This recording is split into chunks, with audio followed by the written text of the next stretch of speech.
The tide was low when the sky began to feel heavier than the sea. Dawn did not break cleanly that morning. It seeped into Hakata Bay like diluted ink, turning water and air the same muted gray. The fishermen who usually laughed before sunrise stood facing east without speaking. Even the shoreline seemed to hold its breath, as if it sensed that something vast was approaching without haste. I was not a warrior then. I was the son of a storehouse keeper, old enough to carry ledgers, young enough to believe that walls could keep history away. From the bluff above the bay, I watched masons fitting stones together along the beach, building a barrier that stretched farther each week.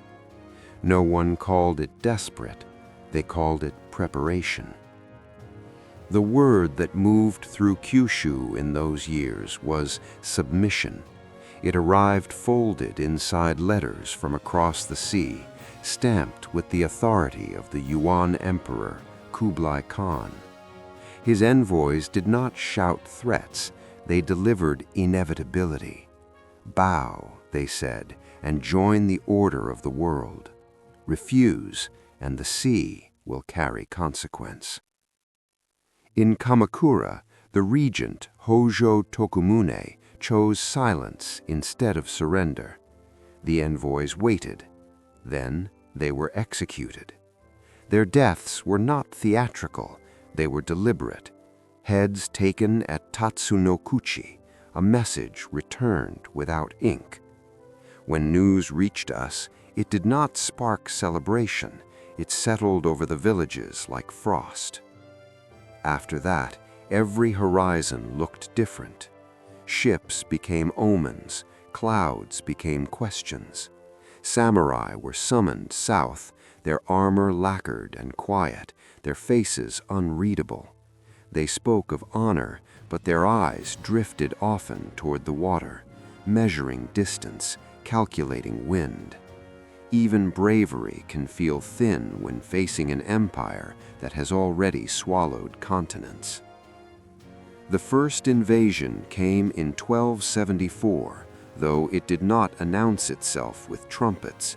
It appeared as shapes against mist, a gathering of hulls where none should be. From the cliffs, they resembled a moving forest of masts. Drums carried faintly across the waves, not frantic but steady, like a heartbeat too large to belong to any single body.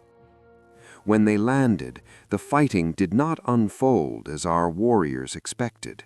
There were no ritual challenges, no space carved out for single combat.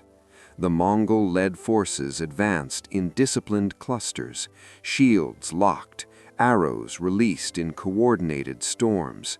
Explosive bombs burst against shields and sand, a sound like thunder trapped inside clay. I remember the smell more than the sight. Salt, smoke, and something metallic that clung to the back of the throat. Horses screamed. Men who had trained for personal duels found themselves pressed by formations that moved as one organism. The wall along the beach, still incomplete, stood like an unfinished sentence. Night interrupted what daylight had begun. The invaders withdrew to their ships, perhaps uncertain of the terrain, perhaps calculating their next movement. Fires dotted the shoreline where our forces regrouped. No one declared victory, no one declared defeat. The sea lay between us, dark and unreadable, holding both fleets in uneasy balance. Then the wind shifted, not a sudden roar, but a persistent turning that gathered strength as hours passed. Waves thickened, anchored ships strained against their ropes. By morning, wreckage scattered the bay, and bodies drifted among shattered planks. Some whispered of divine protection, others said storms answer to no one. I only knew the horizon had changed, and it would not remain empty for long. Years passed, but the shoreline never returned to what it had been. Even when fishing resumed and trade boats crossed the bay without incident, something in the air remained unsettled. The children who had watched broken ships wash ashore grew into men who inspected the sea each morning before speaking to their families. Calm water began to feel like a disguise. The shogunate did not treat the first invasion as an accident of weather. Messengers rode constantly between Kyushu and Kamakura. Orders hardened into policy. The stone wall along Hakata Bay was extended and reinforced, stretching nearly 20 kilometers, shoulder-high and unadorned. It was not built for beauty, it was built to deny landing. Taxes increased quietly, not in the name of ambition, but in the name of survival. Land stewards recorded rice yields with tighter calculations. Samurai were stationed for longer periods in the West. Rewards promised for valor in 1274 proved difficult to distribute because storms do not leave prisoners to parade. Resentment grew in private. Across the sea, Kublai Khan did not interpret the typhoon as divine rejection. He interpreted it as interruption. The Yuan court ordered a second campaign, larger and more deliberate. Korean shipyards labored first, then southern Chinese ports joined, constructing fleets under pressure. Soldiers were gathered from lands that had never seen Japan. Rumors reached us before sails did. Traders spoke of thousands of vessels, of commanders instructed not merely to raid, but to conquer. Some of the older samurai began training differently, less emphasis on ritual exchange, more attention to formation, to endurance, to the discipline required when facing armies that moved like machinery. In the summer of 1281, the horizon darkened again. This time, it did not happen in a single wave. The Eastern Route Army arrived first, probing the defenses of Tsushima and Iki before approaching Hakata. They found the stone wall waiting. Ships struggled to find suitable beaches. Our defenders attacked at night in small boats, boarding enemy vessels in sudden strikes. Weeks passed in uneasy stalemate. The Southern Route Army, delayed but immense, sailed north from former Song territories. When it joined the First Fleet, the sea seemed unable to contain the number of hulls. Masts crowded the skyline. Fires burned offshore each night like a floating city that did not belong to us. I stood again on the bluff above the bay, older now, carrying reports instead of water. The wall below had become part of the landscape, yet it felt thin against such magnitude. From shore, we could see the invaders hesitating, constrained by unfamiliar coasts and constant harassment. The battle was no single clash, it was pressure without release. The strain showed everywhere. Farmers left fields untended, supplies dwindled, warriors rotated between exhaustion and brittle alertness. No decisive breakthrough came from either side. It was as if the sea itself had become the battlefield, shifting alliances between wind, tide, and timber. Then, in the 8th month, the sky thickened in a way that felt remembered. Clouds rolled low and fast, swallowing the fleet's lanterns one by one. What followed was not sudden vengeance, but sustained violence of wind and water. By dawn, the armada that had promised conquest was broken into fragments, scattered along the coast like driftwood that had dreamed too big. After the second storm, the shoreline did not celebrate, it collected. Timber from shattered hulls lodged against the rocks. Armor plates surfaced days later, rising slowly through green water as if reluctant to return to air. The monks who walked the beaches chanted for the dead without asking which emperor they had served. Prisoners were taken where they could be found. Some were executed quickly. Others were questioned, their accents revealing origins far beyond the Mongol steppes. Korean sailors, Chinese conscripts, men pulled from lands already absorbed by the Yuan. The invasion had not been a single people, it had been an empire assembled from many. In Kamakura, proclamations framed the survival as providence. The word kamikaze began to circulate, divine wind. It was a comforting phrase, clean and decisive. Yet among those who had stood watch along Hakata Bay, the memory was less polished. We remembered confusion, mud, fear, and the long weeks before the storm ever arrived. Victory should have brought reward. That was the expectation of the warrior class: land, titles, recognition. But there were no new territories seized, no spoils gathered from a conquered capital. Defense leaves little to distribute. The shogunate strained to compensate men whose swords had not carved out estates. I watched arguments unfold in administrative halls more tense than any battlefield. Samurai petitioned for compensation. Officials shuffled ledgers that did not expand. The Hojo regents tried to maintain order through authority alone, but authority weakens when it cannot provide tangible proof of gratitude. The stone wall remained along the bay, now weathered, no longer new. It had done its work, yet it symbolized something heavier than protection.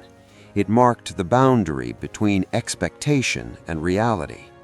Japan had resisted the largest seaborne invasion in its history, yet internally, fractures widened quietly. Peasants bore increased burdens to sustain military readiness. Some lands changed hands not through heroic grant, but through debt. The unity forged by external threat began to loosen once the ships were gone. Memory does not hold communities together as tightly as fear does. The Yuan Empire did not attempt a third invasion. Internal struggles and distant campaigns pulled its focus elsewhere. Over time, the urgency faded from daily speech. Children born after 1281 learned of the storms as stories first, events second. The sea resumed its ordinary rhythms. Yet something fundamental had shifted. The idea that Japan stood under divine protection settled into cultural consciousness. It shaped how rulers spoke of destiny, how warriors interpreted survival. The storms were woven into identity, not as accidents of climate, but as affirmation. And still, when I walk the length of that old wall, feeling the uneven stones beneath my hand, I sense less certainty than legend suggests. The invasions did not end with broken ships. They lingered in politics, in belief, in the fragile balance between gratitude and dissatisfaction, moving quietly beneath the surface like a current no one can see but everyone feels. The wall along Hakata Bay was never dismantled. It simply aged. Moss gathered between its stones, and children used its flat top as a place to sit and watch fishing boats depart. To strangers, it looked ancient, almost natural, as if the coast had grown a ridge of rock on its own. Only those who remembered knew it had been raised in fear. The invasions had not conquered us, but they had altered the balance of power within. The Kamakura Shogunate carried the weight of defense, yet it could not transform survival into prosperity. Discontent spread slowly through the warrior class. Gratitude fades faster than expectation, and expectation had not been satisfied. Petitions multiplied. Some were respectful, others edged with accusation. Samurai who had answered the call to defend the realm now questioned the rewards of loyalty. The Hojo regents tightened control, relying on networks of vassals and legal authority. Stability held, but it felt managed rather than secure. In villages, the changes were quieter. Taxes remained high to maintain readiness. Land disputes grew more common as families struggled to balance obligation and survival. The invasions had been fought on beaches, yet their consequences settled inland, in rice fields and storehouses, in marriages arranged to consolidate shrinking estates. Religious interpretation deepened. The phrase divine wind carried power beyond weather. Shrines near the coast received new offerings. Monks spoke of heavenly favor, of a land protected by unseen forces. Faith and politics intertwined, each reinforcing the other in subtle ways that would echo long after the wall crumbled. Yet belief can harden into assumption. The notion that the islands were shielded by destiny shaped how leaders imagined future threats. It nurtured confidence, but also a quiet insulation from vulnerability. The storms had saved us, but they had also rewritten how we understood ourselves. Decades later, cracks widened in the shogunate's authority. Economic strain and factional rivalry converged. When Emperor Go-Daigo challenged the existing order in the early 14th century, the Kamakura regime eventually fell, not to ships, but to internal fracture. I was an old man by then, my hair thin as sea foam. I watched new banners rise over cities that had once sent urgent messages about foreign fleets. The memory of the Mongol invasions was invoked in speeches, used as proof of resilience, as justification for power. History had become currency. Sometimes I wonder if we misunderstood the true invasion. The fleets were visible, their sails undeniable, but the deeper transformation arrived afterward, altering governance, belief, and identity without the clarity of an enemy standard. The sea retreated, yet its disturbance remained within us. When I stand again at Hakata Bay, leaning against the stones laid in my youth, I no longer look for ships, I listen to the wind. It moves through grass and across water with no sign of empire attached to it, and I am left uncertain whether the storms changed our fate or simply revealed how fragile it had always been. The sea forgets quickly. It smooths splintered wood into pale fragments and buries iron beneath layers of sand. Yet memory on land behaves differently. It hardens. By the time my grandchildren asked about the invasions, the storms had already begun transforming into legend, spoken with certainty that did not match the confusion we had lived through. In temples near Hakata, scrolls were painted with images of foreign ships overturned by towering waves. Priests described the wind as chosen, purposeful, an answer to prayer. The detail that weeks of exhaustion had preceded the storm faded from the telling.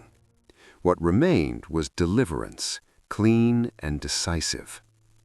Warriors who once argued over compensation began invoking the invasions as proof of sacred duty. The narrative shifted from strained defense to divine partnership. Japan had not merely survived, it had been affirmed. That idea took root in ways that reached far beyond Kyushu, shaping how rulers spoke of sovereignty and how subjects imagined loyalty. I sometimes pause when recounting those days, not to heighten drama, but to steady memory. If you ever find yourself reflecting on moments when survival felt accidental rather than ordained, remain there a little longer. It is in that quiet, that truth resists becoming myth. The Yuan dynasty eventually fractured under its own pressures, rebellions rising across China. The threat that once filled our horizon dissolved into distant politics. Trade resumed cautiously. Envoys crossed waters again, not with conquest in their wake, but with commerce. The sea, once a corridor of fear, reopened as a bridge. Yet the psychological boundary remained. The invasions had taught our leaders that isolation could be strength. Coastal defenses were maintained. Watchfulness became institutional habit. The belief that foreign power would always arrive from the horizon shaped policy, even when no sails appeared.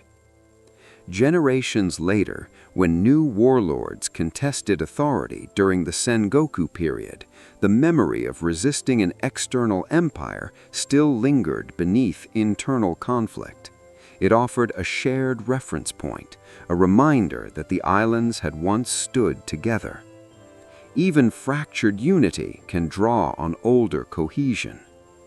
Centuries after my youth, another empire would look toward Japan from across an ocean, and once again the word kamikaze would be spoken, this time attached to aircraft rather than storms. I did not live to see that transformation, but I sense the continuity. Language carries history forward in unexpected forms. The invasions of 1274 and 1281 did not leave monuments of triumph.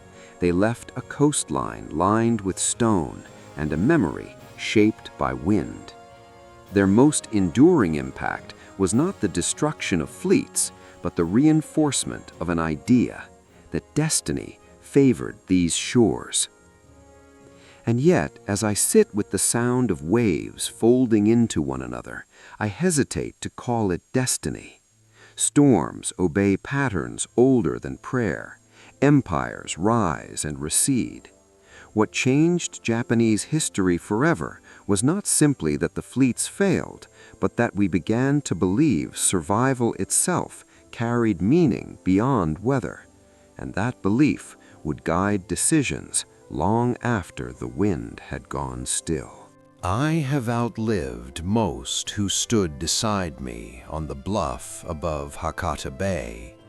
Their names are carved into family records, some fading, some preserved with care. The wall remains, though parts have sunk and others have been rebuilt. Visitors walk along it now without sensing the tremor that once traveled through stone when drums rolled across the water. When I close my eyes, I do not first see ships. I see hesitation, the moment before sails appeared, the unease that moved through fishermen who had known that horizon their entire lives. Invasions begin long before soldiers land. They begin when certainty dissolves and ordinary mornings refuse to feel ordinary. Historians may measure those years in campaigns and decrees: 1274, 1281, the Yuan Emperor Kublai Khan, the Hojo Regency, the fortified coast of Kyushu. They are not wrong, yet dates cannot capture the way air tastes different when an empire turns its gaze toward your shore. The invasions did not redraw maps. They did not replace rulers with foreign governors. Instead, they altered imagination. They tightened bonds between belief and survival. They exposed weaknesses within the Kamakura system that later widened into collapse. Change arrived not as occupation, but as pressure applied and then withdrawn. It is tempting to say that Japan was chosen, protected by wind beyond human control. That explanation comforts the heart, but comfort can obscure complexity. The wall, the night raids on anchored ships, the endurance of exhausted defenders, these also shaped the outcome. Survival was woven from human effort and uncontrollable weather alike. If you pause with this thought, let it be a quiet one. History often prefers heroes or miracles, but sometimes it is endurance, flawed and uncertain, that shifts the course of a nation. Not triumph, not spectacle, just the refusal to yield when yielding seems practical. Long after the Mongol Empire fragmented, long after Kamakura fell, the memory of those invasions remained embedded in language and policy. Leaders referenced divine wind when invoking unity. Writers returned to Hakata's storms when describing identity. The events became less about fleets and more about meaning. Standing at the shore now, I no longer search for signs of threat. The sea stretches outward without accusation. Trade ships move calmly. Storms still come, but they are not named for emperors. Time has softened what once felt like the edge of extinction. Yet beneath the calm lies continuity. The invasions taught these islands that geography can both isolate and endanger. They encouraged vigilance, reinforced belief, and revealed political fragility. Those lessons did not fade with the wreckage. They settled into the foundations of governance and culture. The sea keeps no monuments, but it keeps patterns. Wind gathers, waves rise, and horizons shift without warning. What changed Japanese history forever was not merely that foreign fleets failed to conquer these shores. It was that, in resisting them, Japan reshaped how it understood itself, guarded, chosen, and forever aware that beyond the mist, something larger is always waiting.